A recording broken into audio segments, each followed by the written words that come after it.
کاش کس طرح کر لوں۔ اسی طرح وقت گزرتا گیا۔ اس دوران ہم دونوں نے انٹر پاس کر لیا۔ خواہش دل میں ہی رہی تھی۔ اس دوران میرے ابو کا انتقال ہو گیا تھا اور میں بزنس میں مصروف ہو گیا۔ وقت گزرتا رہا، چونکہ اب بزنس میرے ہاتھ میں تھا، پیسہ تھا، ساتھ ہی 2-3 بار کسی لڑکی کے ساتھ چھیڑ چھاڑ بھی کر لیتا تھا۔ دوستوں پر اپنی آپی سے زنا کرنے کا خیال دل سے نہیں نکال پا رہا تھا۔ یہ خواہش باقی تھی، بلکہ اب تو ضد سی ہو گئی تھی۔ یہ جون کی گرم دنوں، سال شاید 2003 یا 4 تھا کی بات ہے۔ میں اپنے کمرے سے باہر آیا تو دیکھا کہ میری آپی کپڑے دھو رہی تھی۔ اف کیا سین تھا! انہوں نے لون کے بریک سوٹ پہنا ہوا تھا جو گیلا گیلا تھا اور ان کے جسم سے چپکا ہوا تھا۔ اس کا جسم نظر آ رہا تھا۔ میری بے بسی کا تھوڑا سکون ملا۔ اس دن میں نے سوچ لیا کہ ایک دفعہ تو اپنی بڑی آپی کے ساتھ لازمی زنا کروں گا، اس کے بعد خیر جو ہوگا دیکھا جائے گا۔ ایک دن میں نے اپنے دفتر میں بیٹھا تھا کہ ایک آئیڈیا دماغ میں آیا۔ میں جلدی آفس سے نکلا۔ راستے میں نے عام سادہ سکون دینے والی گولیاں خرید لی جو صرف سکون کی نیند دے، نشہ نہ ہو، ریلیکس کر دیں اور بندے کو گہری نیند ملے۔ گھر آ گیا اور سب کو وہ گولیاں کھلا دی تو سب سو گئے اور میری بڑی آپی بھی اپنے کمرے میں جا کر سو گئی۔ تو میں اس کے کمرے میں گیا اور دروازے کو کنڈی لگا دی۔ جیسے ہی میں نے اپنی آپی کو سوتے دیکھا تو اس کے پاس جا کر بیٹھ گیا اور آہستہ اس کے جسم کو چھونے لگا۔ 5 منٹ میں اس کے جسم کو چھوتا رہا اور پھر مجھ سے رہا نہ گیا اور میں نے آپی کے ساتھ چھیڑ چھاڑ کرنی شروع کر دی اور اپنی خواہش پوری کرنے کے لیے سب کچھ بھول گیا اور اپنی ہر حد پار کر ڈالی، جس پر آپی جاگ گئی اور شور مچانے لگ گئی۔ تو میں نے آپی کے منہ پر ہاتھ رکھ دیا اور کہنے لگا چپ ہو جاؤ۔ تو آپی کہنے لگی یہ سب کیا کر رہے ہو؟ میں آپی کے ساتھ زنا کرنا شروع کر دیا۔ تھوڑی آپی چلائی اور کہتی رہی مجھے چھوڑ دو، میں امی کو بتاؤں گی۔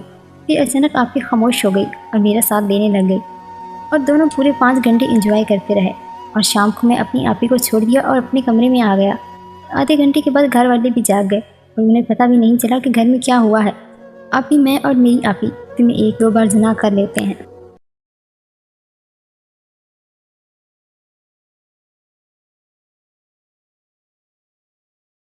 السلام علیکم، میرے چینل میں خوش آمدید۔ میرے چینل کو سبسکرائب کریں اور ساتھ میں دیے گئے بیل آئیکن کو پریس کریں تاکہ میری ہر نئی آنے والی ویڈیو کا نوٹیفیکیشن آپ کو ملتا رہے۔ کچھ وقت پہلے ایک دوست کے والد نے مجھے گھر بلایا اور کہنے لگے بیٹا میری بیٹی کا فلاں جگہ سے رشتہ آیا ہے اور وہ لوگ ماشاءاللہ اچھے کھاتے پیتے عزت دار گھرانے کے لوگ ہیں اور وہ لڑکا آپ کی پہچان کا ہے۔ مجھے بتاؤ وہ لڑکا کیسا ہے؟ کیا میری بیٹی کے لیے وہ لڑکا بہتر ثابت ہوگا؟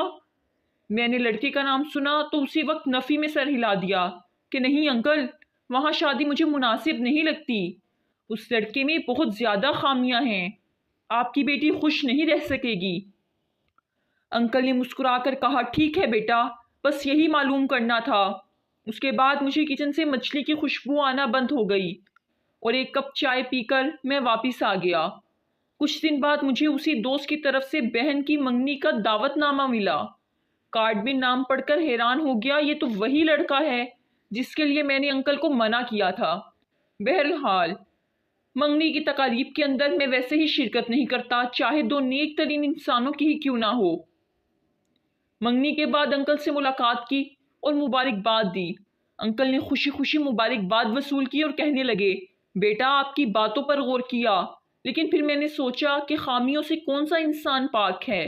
اس لڑکے میں چند خامیاں ہیں لیکن اس کے والدین بہت اچھے ہیں، ماشاءاللہ کھاتے پیتے گھرانے کے ہیں، بڑا گھر ہے، لڑکے کا اپنا کاروبار ہے، اپنی گاڑی ہے اور اللہ سے امید ہے کہ شادی کے بعد لڑکے میں اچھائیاں آ جائیں گی۔ اور تو اور میرے دوستوں نے بھی تعریف کی کہ آپ کی بیٹی رانی کی طرح رہے گی، گاڑیوں میں گھومے گی۔ میں انکل کی بات سنتا رہا، مسکراتا رہا۔ آخر میں اس امید کے ساتھ دعا دے کر واپس آ گیا کہ انکل کی تمام باتیں سچ ثابت ہو جائیں۔ بہرحال شادی کا دن آ گیا۔ لڑکے والے خوب دھوم دھام سے ہلا گلا کرتے ہوئے بارات لے کر آئے۔ لڑکی والوں نے بھی شادی کے لیے بڑا اہتمام کیا ہوا تھا۔ معلوم ہوا کہ انکل نے 5 لاکھ روپے ادھار لیے ہیں تاکہ بیٹی کی شادی کے معاملات خیر و عافیت سے نمٹ جائیں۔ یقین کریں وہ 5 لاکھ لینے کے لیے بھی انکل کو لوگوں کے آگے طرح طرح کی منتیں کرنی پڑی ہوں گی۔ خیر رات 12 بجے رخصتی ہو گئی اور لڑکی سسرال پہنچ گئی۔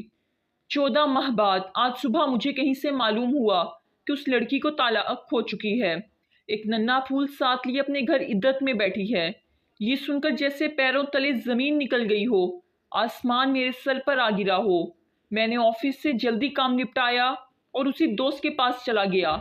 معلوم کرنے پر دوست کہنے لگا کہ اس لڑکے کا باہر کی خواتین کے ساتھ تعلق تھا، پوری رات باہر رہتا تھا۔ بیوی وجہ پوچھتی تو بری طرح جھڑک دیتا، ڈانٹتا اور گالیاں دیتا تھا، بعض اوقات مارتا بھی تھا۔ جب حالات حد سے زیادہ خراب ہوئے تو بہن نے بھی سامنے سے جواب دینا شروع کر دیا۔ جھگڑے اور زیادہ بڑھتے گئے اور نتیجہ لڑکے نے فون پر طلاق دے دی۔ میرے پاس کہنے کو الفاظ نہیں تھے، دعائیں دے کر واپس آ گیا۔ میں اکثر کہتا آیا ہوں، رشتہ کرنے میں دین دیکھو، اللہ کے احکامات پڑھو، رسول اللہ صلی اللہ علیہ وسلم کی ہدایات پڑھو، کبھی رسوائی نہیں ہوگی۔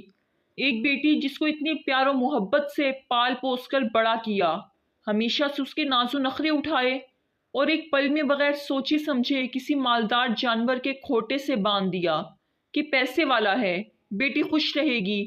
اللہ کی قسم تباہ کر دینے والی سوچ ہے یہ۔ میں اکثر اپنی تحاریر میں لکھتا ہوں کہ سٹیٹس دیکھ کر رشتے مت کرنا، دینداری دیکھ کر رشتے کرنا، تمہاری اولادیں تمہیں مرنے کے بعد بھی دعائیں دیں گی۔ اور اگر ہم اسی طرح ہائی سٹیٹس، اچھی پوسٹ، اپنا بزنس، اپنی گاڑی، بڑا گھر والی باتیں کرتے رہے تو جا کر دیکھو پاکستان میں طلاقوں کی شرح کس قدر تیزی سے بڑھتی جا رہی ہے۔ گھروں کے گھر اجڑ چکے ہیں۔ میں کہتا ہوں یہ میاں بیوی کی بربادی نہیں، نسلوں کی بربادی ہے۔ لہٰذا رشتے کرنے میں دین دیکھو، اخلاق دیکھو، رشتے کرنے میں اللہ کے احکامات پڑھو، رسول اللہ صلی اللہ علیہ وسلم کی ہدایات پڑھو۔ یہ تھی میری آج کی سٹوری۔ مجھے امید ہے کہ آپ کو پسند آئی ہوگی۔ پلیز لائک کریں، کمنٹ کریں اور اپنے دوستوں میں زیادہ سے زیادہ شیئر کریں۔